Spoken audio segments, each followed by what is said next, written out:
Hello दोस्तों, Hindi mirror पर फिर से आपका स्वागत है। दोस्तों, आज की वीडियो में आपका लास्ट मोड ये रिवीजन है। हमने बहुत ही इम्पोर्टेंट आपके क्वेश्चंस लिए हैं। वैसे आपकी तैयारी हो चुकी होगी। 28 में आपका यूपीएससी का एग्ज़ाम है। उसकी तैयारी के लिए आपके कुछ महत्वपूर्ण क्वेश्चंस की ये सीरीज़ दोबारा से बनाई है। चलिए देखते हैं पहला क्वेश्चन आपका क्या बन रहा है। पहला क्वेश्चन है, ओजोन के संदर्भ में गलत कथन है। सौरमंडल में खराब ओजोन उपस्थित होती है। समताप मंडल में ओजोन हरित ग्रह प्रभाव के लिए उत्तरदायी होती है। वायुमंडल में ओजोन क्लोरोफ्लोरोकार्बन द्वारा नष्ट होती है। ओजोन पृथ्वी की सतह को सूर्य के हानिकारक किरणों से सुरक्षित रखती है। तो इसमें जो गलत कथन है वह हमें बताना है। तो समताप मंडल में ओजोन हरित ग्रह प्रभाव के लिए उत्तरदायी होती है, ये इसमें गलत है। बाकी आपके इसमें सारे सही जा रहे हैं। चलिए देखते हैं आंसर की पूरी डिटेल चेक करते हैं।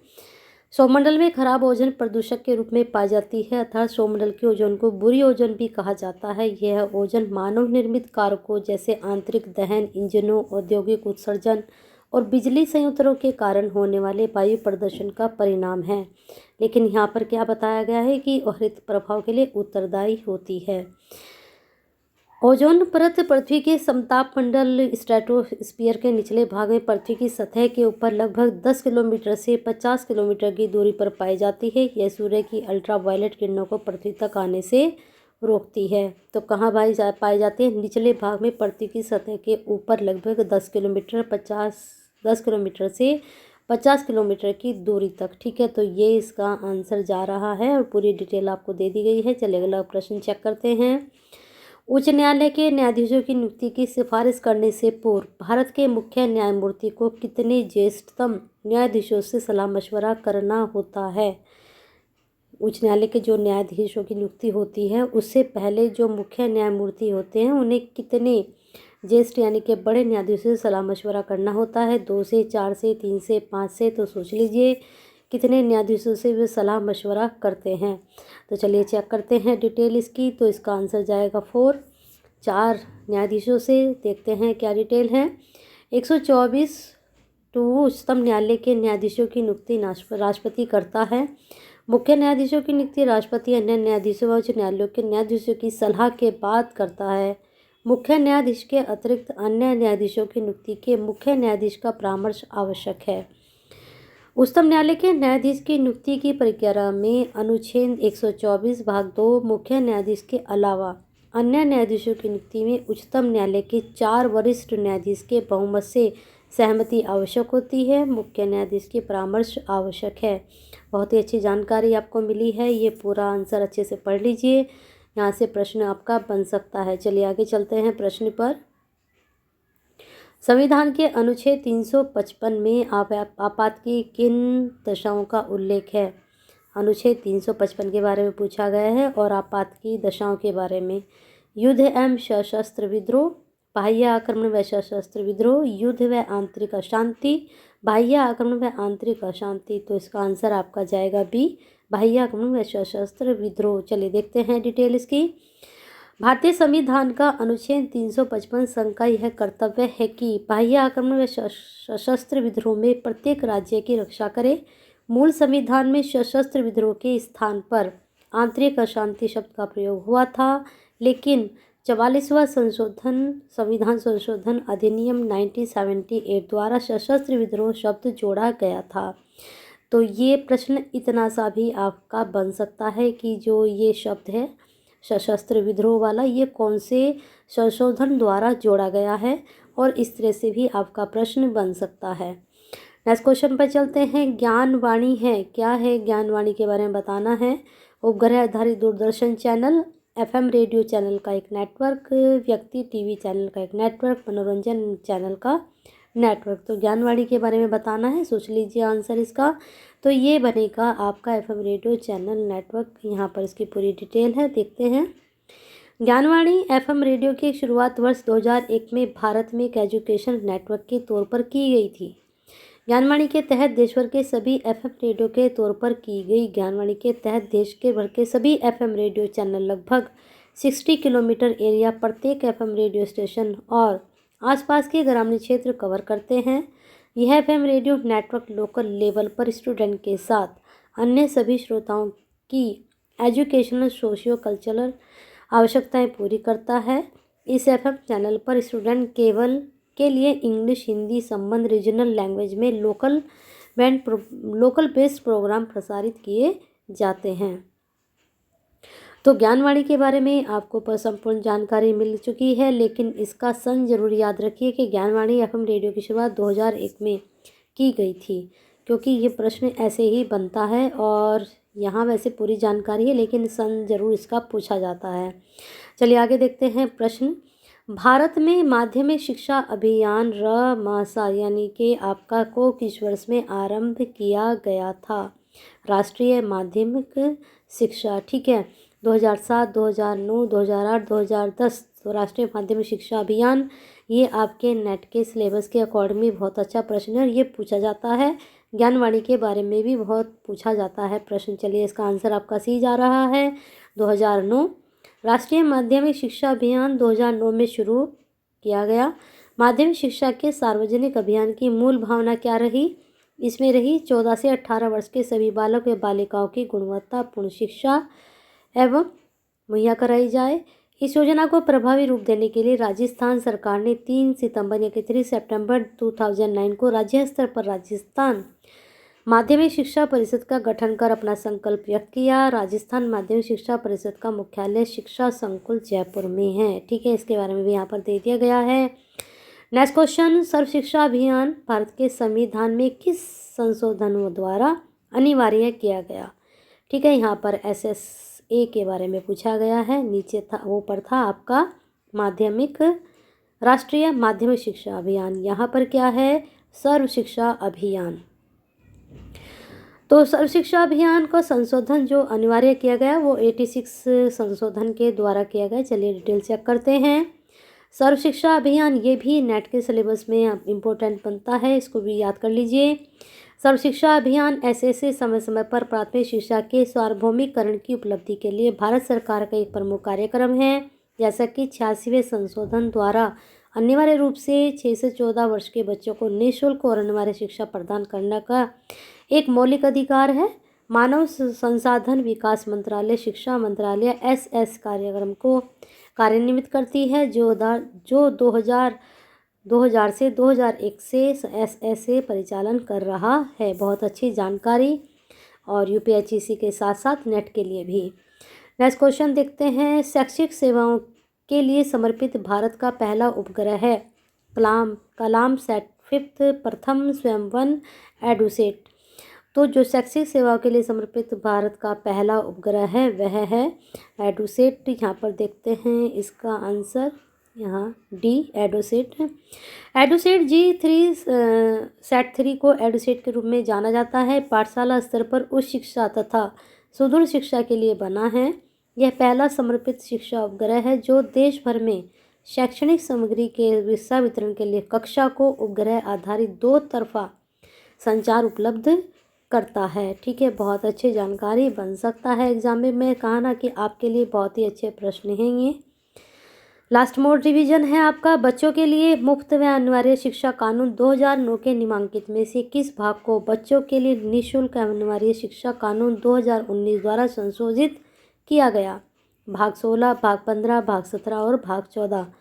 तो बहुत अच्छा प्रश्न है, करंट में भी आपका बन सकता है। चलिए डिटेल चेक करते हैं इसकी। इसमें जा रहा है भाग 16। भाग 16 निःशुल्क व अनिवार्य शिक्षा संशोधन विधेयक 2019 के विधेयक का प्रावधान किया गया है।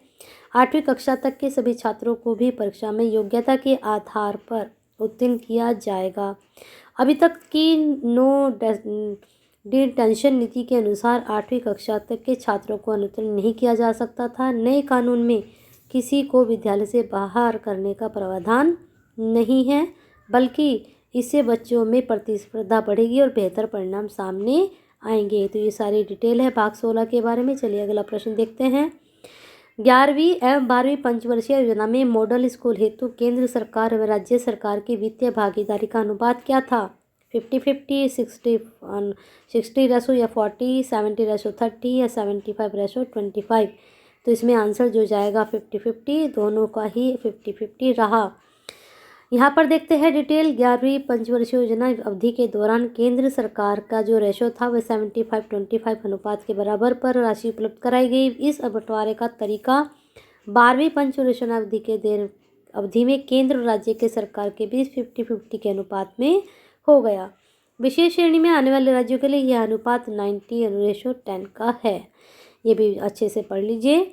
नेक्स्ट क्वेश्चन, शिक्षा के लिए जिला सूचना प्रणाली डाइस किसने विकसित की है? न्योपा ने, एनसीईआरटी ने, एसआईईआरटी ने या फिर आईएएसई ने? तो यह जो शिक्षा के लिए सूचना प्रणाली डाइस शुरू की है न्योपा। चलिए डिटेल देखते हैं। शिक्षा के लिए ये मैंने कहा ना, यूपीएचईसी के साथ कुछ क्वेश्चन ऐसे हैं नेट के जो एग्ज़ाम देने जाएंगे उनके लिए भी इम्पोर्टेंट है। शिक्षा के लिए विकसित जिला सूचना प्रणाली डाइस भारत सरकार और NUEPA national university educational planning and administration, इसकी फुल फॉर्म भी पूछी जाती है। हिंदी में भी आपको पता चल चुका है, इंग्लिश में भी, तो याद कीजिए इसको। के द्वारा विकसित प्रणाली है। इसके द्वारा राज्य की सभी सरकारी, गैर सरकारी, इसके अंतर्गत सभी गैर सरकारी प्राथमिक, उच्च प्राथमिक, सैनिक, नवोदय, केंद्रीय विद्यालयों की शैक्षिक स्थिति व सभी सूचना को संकलित करके तैयार किया जाता है और फिर उन सूचनाओं के आधार पर जिला, ब्लॉक, स्कूल, विद्यालयों की शैक्षिक स्थिति का आंकलन किया जाता है। वर्तमान में डाइस के माध्यम से सूचना संकलन का कार्य एसएसए द्वारा किया जाता है। अभी बिल्कुल हमने पढ़ा है एसएसए के बारे में। चलिए आगे चलते हैं। प्रश्न, निम्नलिखित में से कौन सा युग्म सही सुमेलित नहीं है? तो जो वुड्स डिस्पैच हुआ 1854 में, हार्टिंग समिति 1929 में, हंटर कमीशन 1882 से 1883 तक, लेकिन सैडलर विश्वविद्यालय कमीशन 1858 में नहीं आया। इसके बारे में देखते हैं ये कब था, और ये आपके उस शिक्षा का जो क्वेश्चंस आते हैं उसमें भी संबंधित है। सैडलर विश्वविद्यालय कमीशन 1917 में डॉक्टर माइकल सैडलर के नेतृत्व में कलकत्ता विश्वविद्यालय के अध्ययन हेतु आयोग गठित किया हुआ, जबकि 1858 इसका उत्तर गलत है और ये बाकी सही हैं। चलिए आगे चलते हैं। गांधी जी ने दांडी यात्रा कब प्रारंभ की? प्रश्न इंपॉर्टेंट है, जो अभी तक 2 पेपर हो चुके हैं। इस तरह के ही प्रश्न आपके एग्जाम में बन रहे हैं, तो अच्छे से तैयार कीजिए। 12 फरवरी 1922, 12 मार्च 1930, 6 अप्रैल 1930, 2 मार्च 1930। तो देख लीजिए आंसर इसमें कौन सा सही जा रहा है। तो देखते हैं कौन सा आंसर इसका सही जा रहा है, डिटेल चेक करते हैं। नमक सत्याग्रह के नाम से इतिहास में चर्चित दांडी के शुरुआत 12 मार्च 1930 में गांधी जी के नेतृत्व में हुई थी और यह चली पदयात्रा हिमालय के साबरमती आश्रम में शुरू से होकर नवसारी स्थित छोटे से गांव दांडी तक गई थी। गांधी जी के साथ 79 अनुयायियों ने भी यात्रा की और 240 मील लंबी कर दांडी यात्रा स्थित किनारे पहुंचकर सार्वजनिक रूप से बनाकर कानून तोड़ा था। चलिए देखते हैं आगे का प्रश्न। चलिए देखते हैं नेक्स्ट क्वेश्चन। अशोक के सारनाथ स्तंभ के सिंहों के सिर पर रखे हुए महाधर्म चक्र में कितनी तीलियां हैं? ये प्रश्न वेरी इंपॉर्टेंट है, बन सकता है एग्जाम में 12, 22, 32 या फिर 41। तो जो अशोक के सारनाथ स्तंभ के सिंह हैं उनके सिर पर जो रखा महाधर्म चक्र है उसमें 32 तीलियां हैं। चलिए देखते हैं डिटेल इसकी। अशोक के सारनाथ स्तंभ के सिंहों के सिर पर रखे हुए महाधर्म चक्र में 32 तीलियां थी। सन 1950 में संविधान सभा की बहस के फैसले के अनुसार भारतीय तिरंगे और राष्ट्रीय प्रतीक के 4 शेरों के कंधे पर चक्र रखने का मकसद इसे महाधर्म चक्र बनाना था, जिसमें 32 तीलियां होती हैं। घोष के अनुसार यह चक्र बौद्ध सिद्धांतों पर आधारित है, जिसमें 4 सत्य और जीवन के 8 तौर तरीके 4 गुणा 8 यानी 32 होते हैं। ठीक है, पूरी जानकारी आपको मिल गई है। चलिए नेक्स्ट क्वेश्चन देखते हैं। 1943 में सुभाष चंद्र बोस द्वारा निर्मित स्वतंत्र भारत को अस्थायी सरकार को निम्नलिखित में किन किन देशों ने मान्यता प्रदान की? जापान ने, आयरलैंड ने, कोरिया ने या फिर इटली? या यहाँ पर 4 ऑप्शन हैं, चारों के यहाँ पर कोट दिए गए हैं, देखना कौन कौन से हैं। तो AB, ABC, ABCD या फिर BAC। तो जो मान्यता प्रदान की थी वह ABCD यानी कि चारों ने ही की थी। चलिए डिटेल देखते हैं क्या है।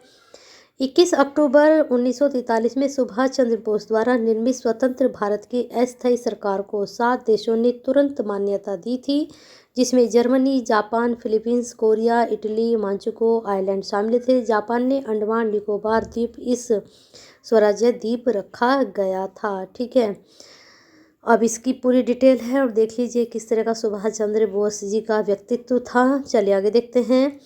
निम्नलिखित में से किसने पहली बार स्वराज्य शब्द का प्रयोग किया और हिंदी भाषा को भारत की राष्ट्रभाषा के रूप में स्वीकार किया?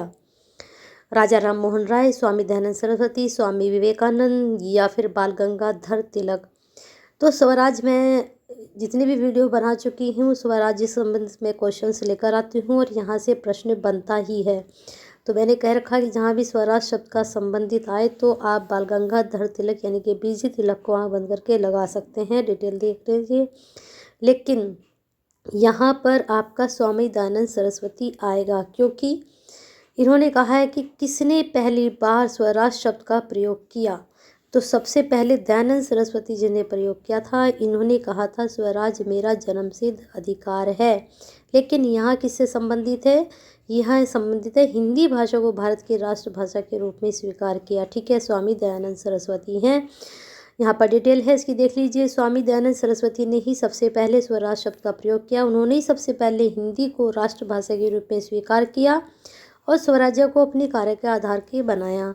उन्होंने ही स्वतंत्रता प्राप्त करने के लिए सबसे पहले स्वराज शब्द का प्रयोग किया था। उन्होंने स्वदेशी का समर्थन किया और विदेशी वस्तुओं का बहिष्कार किया। जैसे कि मैंने आपको बताया था कि उनका नारा था स्वराज विदेशी राज्य से सदैव अच्छा होता है, चाहे उसमें कितनी भी बुराइयां क्यों ना हो। लेकिन स्वराज मेरा जन्मसिद्ध अधिकार है, ये किसका था, ये आपको बता ही दिया गया है। चलिए आगे चलते हैं।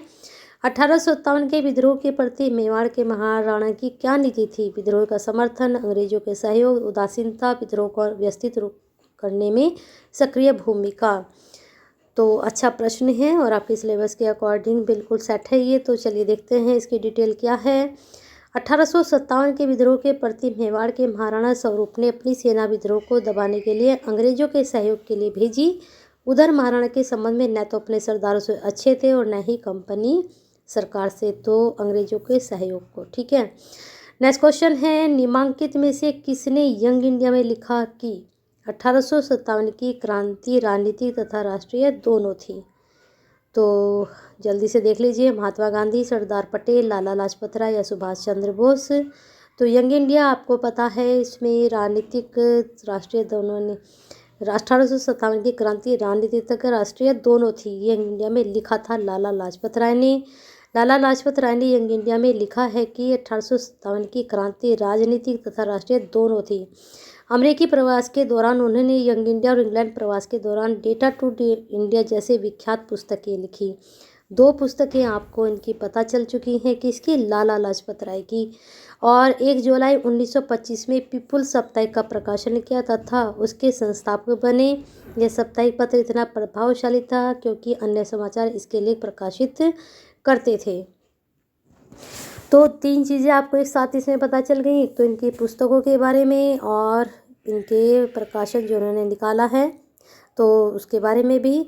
लेकिन आपको बता दें कि जो 2 पेपर में वहाँ पर पुस्तकों के संबंधित प्रश्न जरूर आ रहा है, तो अच्छे से पढ़ लीजिए। नेक्स्ट क्वेश्चन है आपका, बिजोलिया आंदोलन के दौरान 1922 के समझौते के प्रति बिजोलिया जागीरदार का रवैया क्या था? पूर्ण रूप से स्वीकार, लागू करने को मना किया गया, महाराणा के विवेक पर छोड़ दिया गया, ब्रिटिश सरकार को प्रेषित कर दिया गया? तो बिजौलिया आंदोलन जो था वह लागू करने को मना कर दिया गया। लेकिन यहाँ पर डिटेल है, देखते हैं क्यों। बिजौलिया आंदोलन मेवाड़ राज्य के किसानों द्वारा 1897 ईस्वी में शुरू किया गया। यह आंदोलन किसानों पर अत्यधिक लगान लगाए जाने के विरोध में किया गया था। यह आंदोलन बिजौलिया जागीर से आरंभ होकर आसपास के जागीरों में फैल गया। किसानों की मांगों को लेकर 1922 में समझौता हो गया था, परंतु इन समझौतों को लागू नहीं किया जा सका। अच्छा प्रश्न है, कुछ हटके है तो पढ़ सकते हैं इसको। चलिए अगला प्रश्न, निम्नलिखित में से कौन सा भारत का सर्वाधिक भारी रॉकेट तथा बाहुबली के नाम से जाना जाता है? PSLV C-37, RLV-TD, GSLV MK3, PSLV-XL। तो देख लीजिए इसका आंसर क्या जा रहा है। अगर आप सोच रहे हैं जी तो बिल्कुल सही है। Geosynchronous satellite launch vehicle mark 3 GSLV Mk3 rocket को बाहुबली के नाम से भी जाना जाता है। यह इसरो का सबसे भारी और सबसे शक्तिशाली रॉकेट है। इसका वजन 640 टन और ऊंचाई 443.43 मीटर है। ये रॉकेट 4 टन वजनी सैटेलाइट ले जाने में सक्षम है।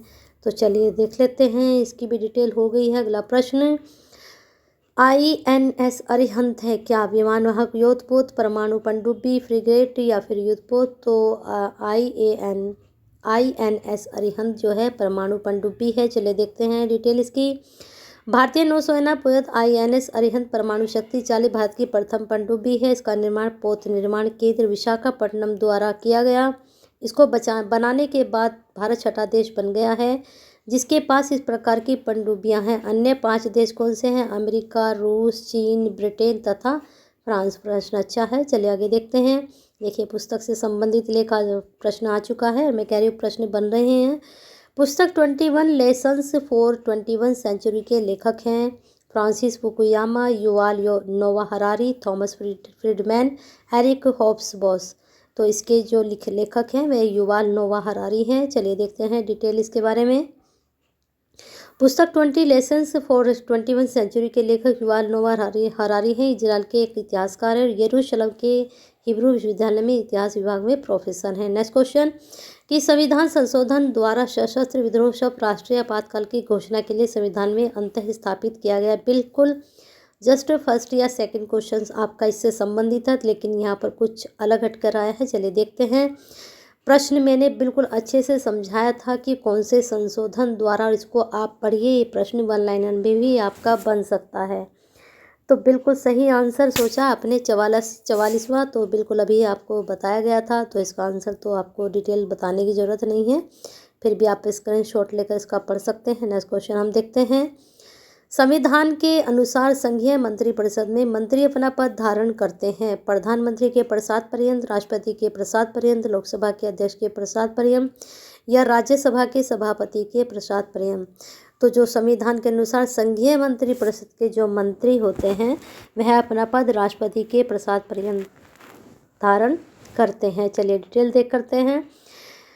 केंद्रीय मंत्रिपरिषद में प्रधानमंत्री, कैबिनेट मंत्री, राज्य मंत्री तथा उप मंत्री शामिल होते हैं। केंद्रीय मंत्रिपरिषद में आपको पता चल गया कौन कौन शामिल होते हैं। अनुच्छेद 71(1) के अनुसार प्रधानमंत्री की नियुक्ति राष्ट्रपति करेगा और अन्य मंत्रियों की नियुक्ति राष्ट्रपति प्रधानमंत्री की सलाह से करेगा। ठीक है। अनुच्छेद 75(2) के अनुसार मंत्री राष्ट्रपति के प्रसाद पर्यंत अपना पद धारण करते हैं, जबकि अनुच्छेद 73 के अनुसार मंत्रिपरिषद लोकसभा के प्रति सामूहिक रूप से उत्तरदायी होती है। तो 2-3 चीज़ों की आपको यहाँ पर जानकारी मिल चुकी है। चलिए नेक्स्ट क्वेश्चन देखते हैं। निम्नलिखित में से कौन सी संस्कृत रचना गुप्त काल में नहीं रची गई थी? नहीं पूछा गया है। कामंद नीतिसार, ऋतुसंहार, कामसूत्र, विक्रामक देवचरित्र। तो संस्कृत रचना गुप्त काल में नहीं रची गई थी, इसके बारे में बताना है। तो इसमें जो डी है विक्रामक देवचरित्र या नहीं बल्कि कामंदक नीतिसार, ऋतुसंहार, कामसूत्र ये कब रची गई हैं? ये आपके गुप्त काल में लिखी गई हैं, रची गई हैं। विक्रामक देवचरित्र की रचना 11वीं शताब्दी के उत्तरार्ध में कश्मीरी कवि बिल्हड़ के द्वारा की गई, जो चालुक्य वंश के विक्रमादित्य षष्ठ यानी कि छठे के दरबार में राज्याश्रित थे। इस ग्रंथ में चालुक्य राजवंश विशेषकर विक्रमादित्य षष्ठ यानी कि छठे के विषय में जानकारी मिलती है। अन्य सभी रचनाएं गुप्त काल में ही रची गई थी। चलिए नेक्स्ट क्वेश्चन पर चलते हैं। आपके अन्य उस स्थान को चिन्हित कीजिए जो प्राचीन काल के दौरान विद्या का केंद्र था। चुनार, वल्लभी, अरेकामेडु या फिर भरुकच। तो प्राचीन काल में विद्या का केंद्र था वल्लभी। चलिए डिटेल देखते हैं। प्राचीन काल में वल्लभी विद्या का एक महत्वपूर्ण केंद्र था। ऐसा माना जाता है कि वल्लभी की स्थापना लगभग 470 ईस्वी में मैत्रक वंश के संस्थापक सेनापति भट्टारक ने की थी। यहाँ 7वीं शताब्दी के मध्य में चीनी यात्री हवेसंग आया था, जिसने वल्लभी की तुलना बिहार के नालंदा से की थी। बहुत अच्छी जानकारी यहाँ पे प्रश्न में आपको। चलिए नेक्स्ट क्वेश्चन देखते हैं। निम्नलिखित में से कौन सा आयोग शिक्षा सुधार से संबंधित नहीं था? हंटर आयोग, रैले आयोग, सैडलर आयोग, स्ट्रेटजी आयोग। तो आपको बताना है। तो हंटर आपको पता है, सैडलर पता है। अब इसमें बता लीजिए कौन सा है, कौन सा जाएगा, बी या डी। नहीं था, तो इसमें डी आपका सही है। स्ट्रेटजी आयोग का गठन 1880 ईस्वी में लॉर्ड लिटिन के द्वारा अकाल पीड़ितों को राहत प्रदान करने के लिए रचा गया था या किया गया था। इसके अध्यक्ष रिचर्ड स्ट्रेटजी थे। हंटर आयोग 1822 प्राथमिक माध्यमिक शिक्षा के विकास से संबंधित था। रैले आयोग 1902 विश्वविद्यालय अध्ययन व सुधार से संबंधित था। और सैडलर आयोग 1917 विश्वविद्यालय स्तर की शिक्षा को बेहतर बनाने से संबंधित था। तो इस प्रश्न में आपको कई सारी जानकारी एक साथ मिली है। चारों ही ये प्रश्न की जानकारी जो आपको मिली है बहुत ही महत्वपूर्ण है। तो प्रश्न के अगर आपको ये पसंद आए हैं तो क्या करना है, आपको लाइक करना है, शेयर करना है और कमेंट करना है। L+S+C जरूर करना है। और आपने बेल आइकन हिट नहीं किया तो कर दीजिए, सब्सक्राइब नहीं किया है तो कर लीजिए, क्योंकि 28 आपकी आने वाली है। 6 डेज़ आपके पास बचे हैं और 6 सेट आपको मिलेंगे। तैयारी करते रहिए, हिंदी मीडियम के साथ बने रहिए। ऐसे ही यूनिक क्वेश्चंस आपको लास्ट मोड के मिलेंगे और आपको पता भी चलेगा कि आपने कितनी तैयारी की है। चलिए बने रहिए हिंदी मीडियम के साथ और अपना साथ और प्यार साथ ऐसे ही बना के रखिए। और लाइक कमेंट शेयर ज़रूर करें और हिंदी मीडियम के साथ ऐसे ही बने रहें न्यू वीडियो के लिए।